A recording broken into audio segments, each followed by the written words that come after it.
أعوذ بالله من الشيطان الرجيم. بسم الله الرحمن الرحيم.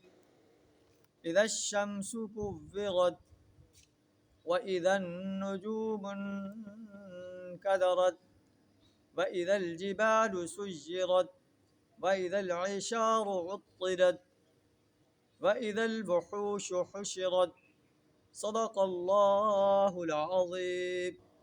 سورہ التکویر کی پہلی 5 آیات آپ کے سامنے تلاوت کی. سورہ التکویر میں قیامت کا منظر بیان فرمایا گیا ہے.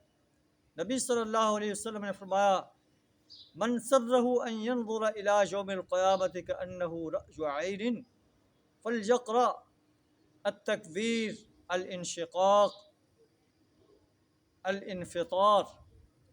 جو شخص قیامت کو اپنی آنکھوں سے دیکھنا چاہے اسے سورہ تکویر پڑھنی چاہیے، سورہ انفطار پڑھنی چاہیے، سورہ انشقاق پڑھنی چاہیے. قیامت کا نقشہ یہاں کھینچ دیا گیا. جب سورج لپیٹ دیا جائے گا، تارے بکھر جائیں گے، پہاڑ چلائے جائیں گے. وَإِذَا الْعِشَارُ عُطِّلَتْ 10 مہینے کی حاملہ اٹھنے اپنے حال پر چھوڑ دی جائیں گی. جب جنگلی جانور سمیٹ کر اکٹھے کر دیے جائیں گے. وَإِذَا الْبِحَارُ سُجِّرَتْ جب سمندر بھڑکا دیے جائیں گے، جب جانیں جسموں سے جوڑ دی جائیں گی. وَإِذَا الْمَوْءُودَةُ سُئِلَتْ جب زندہ گاڑی ہوئی لڑکی سے پوچھا جائے گا بِأَيِّ ذَنبٍ قُتِلَتْ کہ وہ کس قصور میں، کس گناہ کی پاداش میں قتل کی گئی.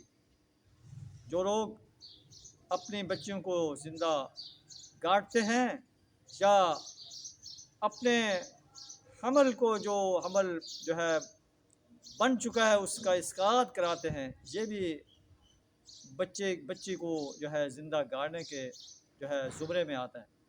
وَإِذَا الصُّحُفُ نُشِرَتْ جب نامہ اعمال کھول دیے جائیں گے یا نشر کیے جا رہے ہوں گے کہ فلاں انسان رات کی تاریکی میں کیا کرتا رہا، دن کے اجالے میں کیا کرتا رہا. جب آسمان کا پردہ ہٹا دیا جائے گا.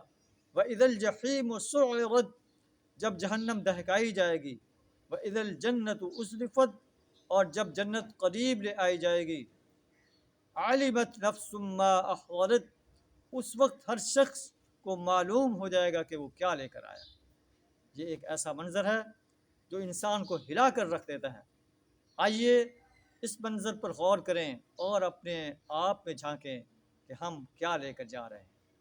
اپنی آخرت کو سنوارنے کے لیے اعمال صالحہ کا کتنا ذخیرہ لے کر جا رہے ہیں، یا کہیں اسے تباہی کی طرف تو نہیں لے جا رہے ہیں.